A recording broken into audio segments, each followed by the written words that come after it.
मनोज को अपनी बीवी मीनाक्षी की बातों पर बिल्कुल भी यकीन नहीं हुआ। वो बोला, अगर तुम्हारी बात झूठ निकली तो? मीनाक्षी ने कहा, अगर मेरी बात झूठी साबित हुई तो मुझे फांसी पर लटका देना मनोज, लेकिन यकीन करो मैं जो कह रही हूँ वो एकदम सच है। मनोज काफी दिनों से परेशान था, उसका बिजनेस ठप हो गया था और उस पर काफी कर्ज चढ़ गया था। इस कर्ज को उतारने के लिए मनोज सहारनपुर की अपनी पुश्तैनी जमीन बेचना चाहता था, लेकिन मनोज के बड़े भैया और भाभी उस जमीन को बेचने के पक्ष में नहीं थे। 2 साल पहले तक दोनों भाइयों के बूढ़े माँ बाप सहारनपुर में ही रहते थे। 2 साल पहले जब पिता की मौत हुई तो बूढ़ी माँ कौशल्या देवी पांडव नगर आ गई। बड़ा बेटा संतोष का घर बड़ा जरूर था, लेकिन उसका दिल इतना छोटा था कि माँ के लिए जगह ही नहीं थी। इसीलिए कौशल्या देवी अपने छोटे बेटे मनोज के साथ ही रहने लगी, लेकिन जब से वो पांडव नगर आई थी बीमार रहती थी। मनोज की बूढ़ी माँ कौशल्या देवी की सेवा उनकी छोटी बहू मीनाक्षी अपनी माँ की तरह ही करती थी। बड़े भैया तो अपने माँ को पूछने तक नहीं आते थे। मीनाक्षी और मनोज ही थे जो पिछले 2 साल से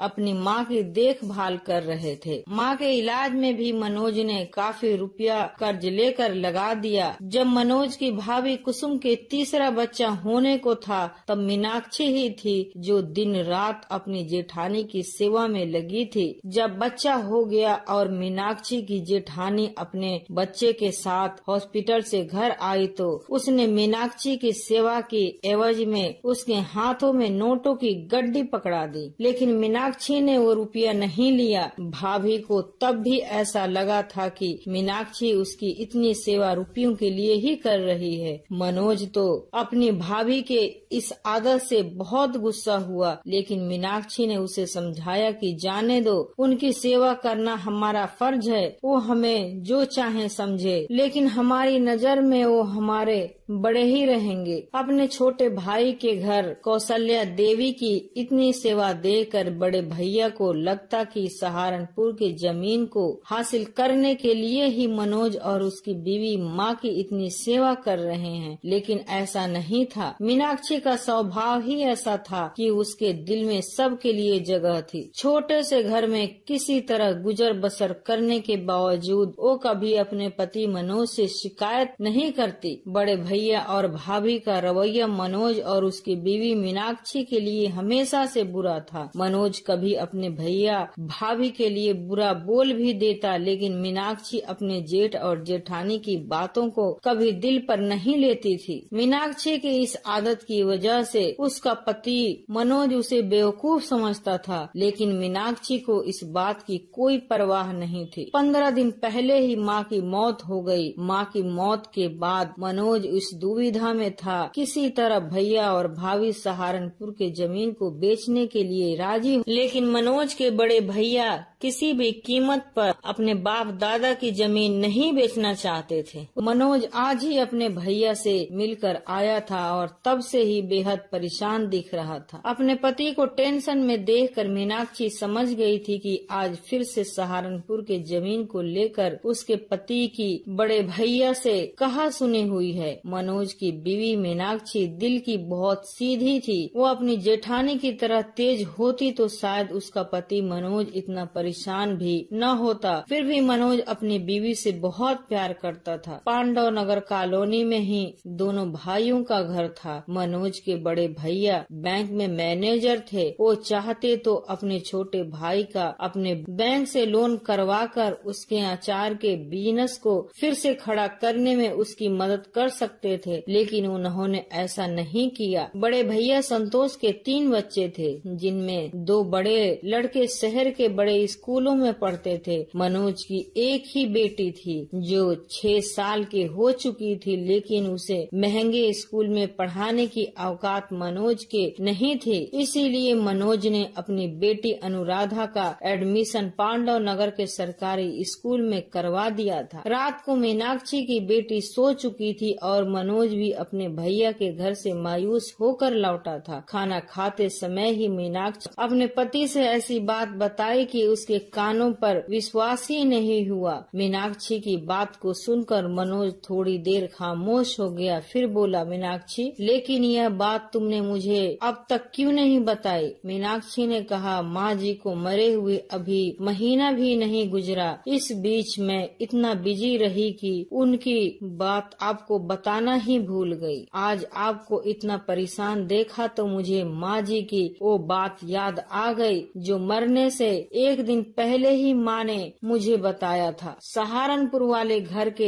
एक कमरे के दाहिने ओर के कोने की ओर अगर गड्ढा खोदा जाए तो वहाँ पर उनके पूर्वजों का बहुत सारा धन गड़ा हुआ है। हालांकि मेरी सास ने अपने जीवन में कभी उस धन को अपनी आंखों से नहीं देखा, लेकिन जब उनके ससुर की मौत हुई तो उन्होंने मेरी सास कौशल्या देवी को यह बात बताई और उन्होंने मेरी माँ जी से बोला था कि इस धन के बारे में उसी को बताना जो उस धन को संभालने के लायक हो। मीनाक्षी के मुँह से यह बात सुनकर मनोज ने अपनी बेवकूफ बीवी को बाहों में भर लिया। सीधी सादी मीनाक्षी का ये कहना था कि क्यों न पुरखों की उस दौलत के बारे में बड़े भैया से बता दिया जाए। वो बैंक में मैनेजर हैं, सोने चांदी को बदल कर हमें हमारा हिस्सा नगद में दे देंगे। बस हमें इतना मिल जाए कि आपका सारा कर्ज उतर जाए, अचार वाला बिजनेस फिर से चलने लगे और ये टूटा फूटा घर रहने के लायक बन जाए। इससे ज्यादा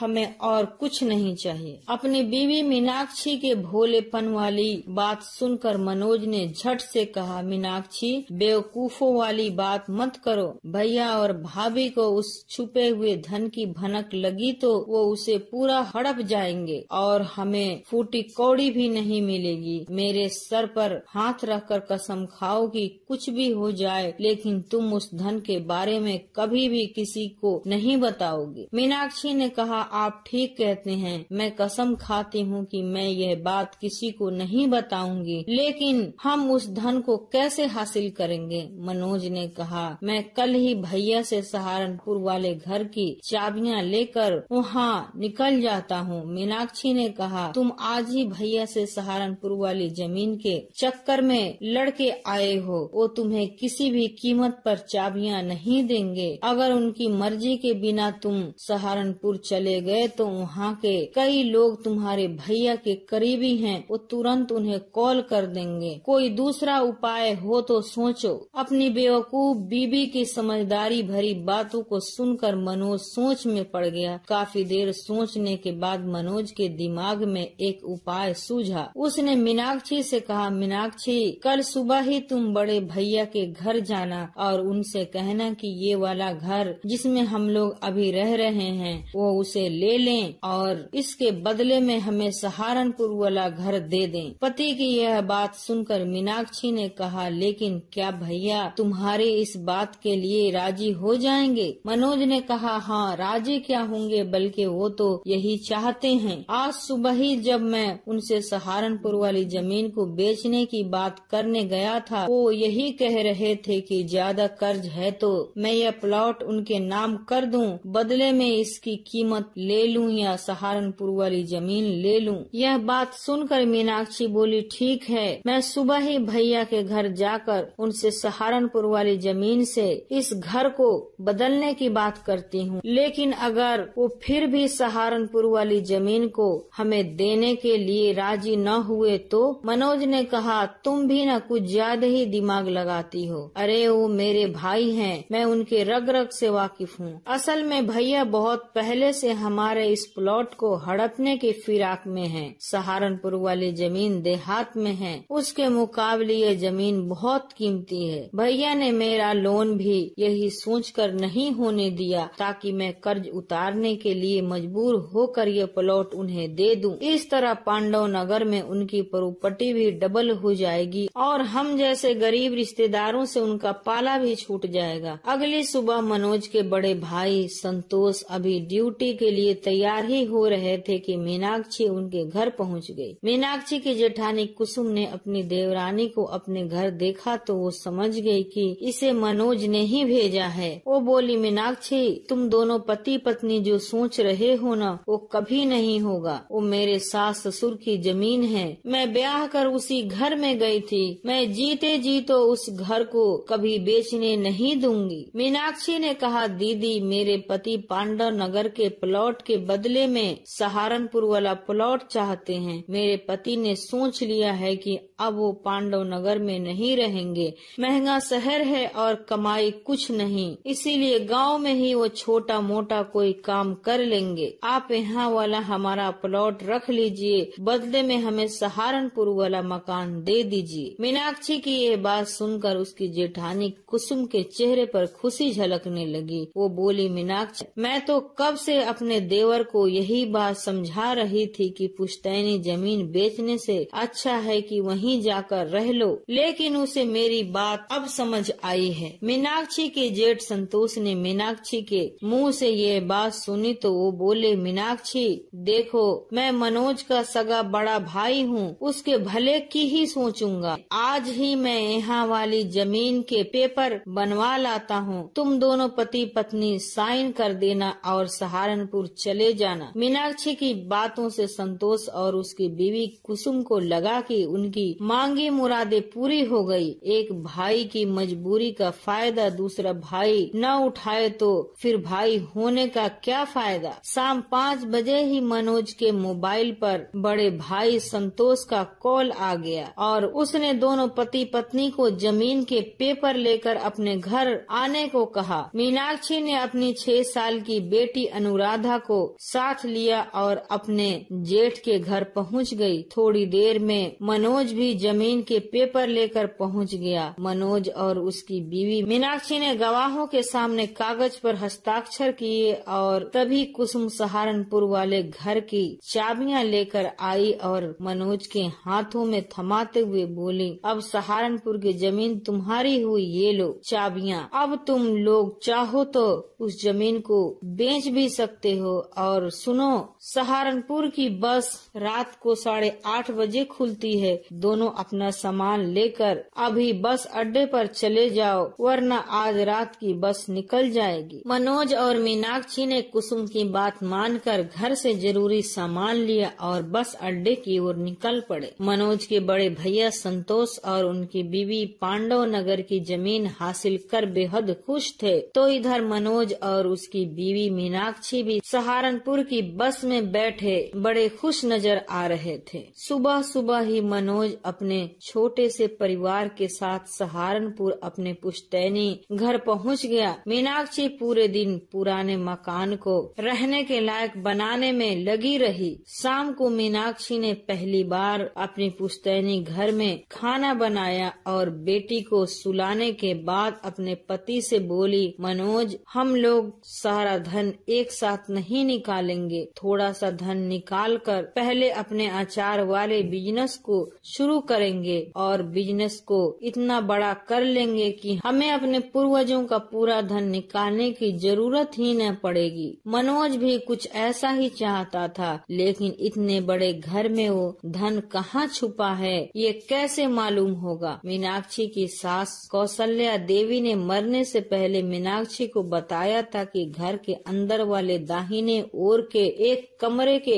कोने के नीचे खुदाई करने पर वो धन मिल जाएगा। तो मनोज और उसकी बीवी पहले दिन से ही काम पर लग और उन्होंने रात में दाहिने ओर का पुराना सा कमरा ढूंढ लिया और उस कमरे की खुदाई शुरू कर दी। लगातार 10 दिनों तक दोनों पति पत्नी घर को खोदते रहे, लेकिन उन्हें उस कमरे में खजाना तो क्या, एक फूटी कौड़ी तक न मिली। उस घर में दाहिने ओर कुल 4 कमरे थे और दोनों पति पत्नी ने 2 महीने में चारों कमरों को खोद डाला, लेकिन कहीं कोई खजाना नहीं मिला। अब मनोज बुरी तरह हताश हो चुका था, उसके सारे सपने बिखर चुके थे। इस बीच मीनाक्षी अपने पति को लगातार हौसला देती रही, लेकिन खजाना न मिलने की वजह से वो डिप्रेशन का बुरी तरह शिकार हो चुका था। इसी डिप्रेशन में एक दिन मनोज ने आत्महत्या कर ली। पति के दर्दनाक मौत के बाद मीनाक्षी के सामने उसकी बेटी का भविष्य था, इसलिए उसने हिम्मत न हारी और 15 साल गुजर चुके थे। बेवकूफ मीनाक्षी अब सहारनपुर के मशहूर बिजनेस वुमन मीनाक्षी देवी बन चुकी थी। विदेशों तक उसकी कंपनी के बनाए अचार की खुशबू पहुंच रही थी। मीनाक्षी देवी की कंपनी को उसकी बेटी अनुराधा संभाल रही थी, जो अब 21 साल की हो चुकी थी। मीनाक्षी देवी अपनी बेटी के साथ आज भी अपने पुश्तैनी मकान में ही रहती थी। उनके कई करीबी लोगों ने उनसे कहा कि आपके पास इतनी दौलत है तो किसी बड़े शहर में बड़ी सी हवेली क्यों नहीं खरीद लेती। मीनाक्षी देवी हंसकर जवाब देती कि इस घर में उनके पति की यादें हैं, इसीलिए वो इस मकान को अपने जीते जी कभी नहीं छोड़ सकती। एक दिन मीनाक्षी देवी अपने ड्राइंग रूम में थी कि उनके नौकर ने उनसे कहा, आपसे कोई मिलने आया है। बोल रहे हैं कि वो आपके पति के बड़े भाई और भाभी हैं। इतना सुनकर मीनाक्षी देवी ने झट से कहा कि उन्हें अंदर बुला लाओ। 15 साल बाद अपने जेठ और जेठानी को अपने सामने देखकर मीनाक्षी देवी बेहद हैरान थी। वो सोच रही थी कि जो लोग उसके पति की मौत की खबर सुनकर भी यहाँ नहीं आए थे, वो आज कैसे आ गए। चाय नाश्ता के बाद मीनाक्षी देवी ने उनके घर आने का कारण पूछा तो मीनाक्षी देवी के जेठ संतोष बोले, 5 साल पहले मेरे बैंक में डकैती हो गई। इस डकैती में मेरा साला इन्वॉल्व था, इसीलिए पुलिस ने मुझे भी शक के घेरे में ले लिया और मुझे नौकरी से हाथ धोना पड़ा। खुद को बेगुनाह साबित करने के चक्कर में जिंदगी भर की जमा पूंजी चली गई। डकैती की रकम वसूलने के लिए सरकार ने पांडव नगर के मेरे दोनों प्लॉट की कुर्की कर दी और हम लोग किराए पर रहने को मजबूर हो गए। मेरे ऊपर इस वक्त इतना कर्ज है कि मैं मकान का किराया तक नहीं दे पा रहा हूँ। कल मकान मालिक ने हमारा सामान बाहर कर हमें अपने घर से निकाल दिया। हम लोगों के पास अब कोई आधार नहीं बचा तो हम लोग आपके पास आए हैं। मीनाक्षी देवी को जब अपने जेठ और जेठानी की हालत पता चली तो उन्हें बेहद अफसोस हुआ। वो बोली, आपके बच्चे कहाँ हैं? जेठानी ने बताया, मेरे दोनों लड़के जिन्हें मैंने महंगे स्कूलों में पढ़ाया था निकम्मे और नालायक निकल गए। बड़े वाले ने अपने टीचर की बेटी से लव मैरिज कर ली। वो एक लौती लड़की थी, इसीलिए मेरा लड़का अपने टीचर का घर जमाई बनकर नोएडा में रह रहा है और हम लोगों को पूछता तक। छोटे वाला लड़का भी अपने बड़े भाई के नक्शे कदम पर चलते हुए चंडीगढ़ की एक लड़की के चक्कर में फंसकर उसके साथ चंडीगढ़ में ही कहीं लिव इन में रह रहा है। उसे भी अपने माँ बाप से कोई मतलब नहीं और छोटी बेटी दिल्ली में है, अभी ग्रेजुएशन में है, हॉस्टल में रहकर पढ़ती है और साथ में छोटी सी जॉब भी करती है ताकि वो अपनी पढ़ाई का खर्च निकाल सके। जेठानी के बच्चे महंगे कॉन्वेंट स्कूलों में पढ़े थे, लेकिन मीनाक्षी देवी ने अपनी इकलौती बेटी को सरकारी स्कूल में पढ़ाया था। परिणाम सामने था। मीनाक्षी देवी के सामने उदाहरण था कि रुपयों से संस्कार नहीं खरीदे जा सकते हैं, वो तो परिवार से ही मिलते हैं। जिनके दिल में कभी मीनाक्षी के लिए थोड़ी भी जगह नहीं थी, मीनाक्षी देवी ने उन्हें अपने घर में जगह दे दी और उनकी बेटी पुष्पा की पढ़ाई का पूरा खर्च भी मीनाक्षी देवी ने उठा लिया। एक दिन मीनाक्षी देवी के पास उनकी बेटी अनुराधा आई और बोली, माँ, क्यों न आपकी सास यानी कि मेरी दादी के नाम पर एक मुफ्त हॉस्पिटल खोल दिया जाए। आखिर उन्हीं के वजह से तो आज हम लोग कामयाबी के इस ऊंचाई तक पहुँचे हैं। अगर वो मरते वक्त आपको वह राज की बात न बताती तो आज हम लोग किस हालात में होते। मीनाक्षी देवी ने कहा, अनुराधा, तुम बिल्कुल सही बोल रही हो। कौशल्या देवी के नाम से हॉस्पिटल का काम जितना जल्दी हो सके शुरू कर दो। अनुराधा ने कहा, माँ, तुमने एक बात आज तक मुझसे नहीं बताई कि जब पापा को खजाना नहीं मिला तो आपने कैसे ढूंढ लिया और आपको जमीन के नीचे से कुल कितना धन मिला था। मीनाक्षी देवी ने बताया, जब तुम्हारे पापा ने खजाना न मिलने से हताश होकर आत्महत्या कर ली थी, मुझे तुम्हारी खातिर जिंदा रहना था, इसलिए मैं दूसरों के घरों में काम कर जैसे तैसे तुम्हारा और अपना गुजारा चलाने लगी। फिर एक दिन मुझे लगा कि तुम्हारे पापा ने दाहिने ओर के सारे कमरों को खोद कर देखा, क्यों न एक बार बाएं ओर के कमरों की खुदाई करके देखूं। और मैंने अगले 6 महीने तक बाईं ओर के एक एक कर सारे कमरों को खोद डाला और आखिर में मुझे वो खजाना मिला जिसकी बदौलत हमारी किस्मत पलट गई। अनुराधा ने हैरानी भरी आवाज में अपनी माँ से पूछा, कितना सोना मिला आपको माँ? बेटी का सवाल सुनकर मीनाक्षी देवी मुस्कुराई और अपनी बेटी को घर के एक सीक्रेट रूम में ले गई जहाँ एक लॉकर था। मीनाक्षी इस लॉकर की चाबी अपनी बेटी के हाथों में थमाते हुए बोली, वो खजाना आज भी इसी लॉकर में है, खुद ही खोलकर देख लो। मीनाक्षी की बेटी अनुराधा को लगा कि लॉकर में उसे हीरे जवाहरात सोना चांदी देखने को मिलेगा, लेकिन जब उसने लॉकर खोला तो देखकर उसके होश उड़ गए। वहाँ कपड़ों में लिपटे पुराने दस्तावेज थे जिन पर अचार बनाने की प्राचीन रेसिपी लिखी हुई थी। अपनी बेटी को हैरानी में देखकर मीनाक्षी देवी ने कहा, दरअसल तुम्हारे पूर्वजों का अचार का बेहद पुराना बिजनेस था जिसकी रेसिपी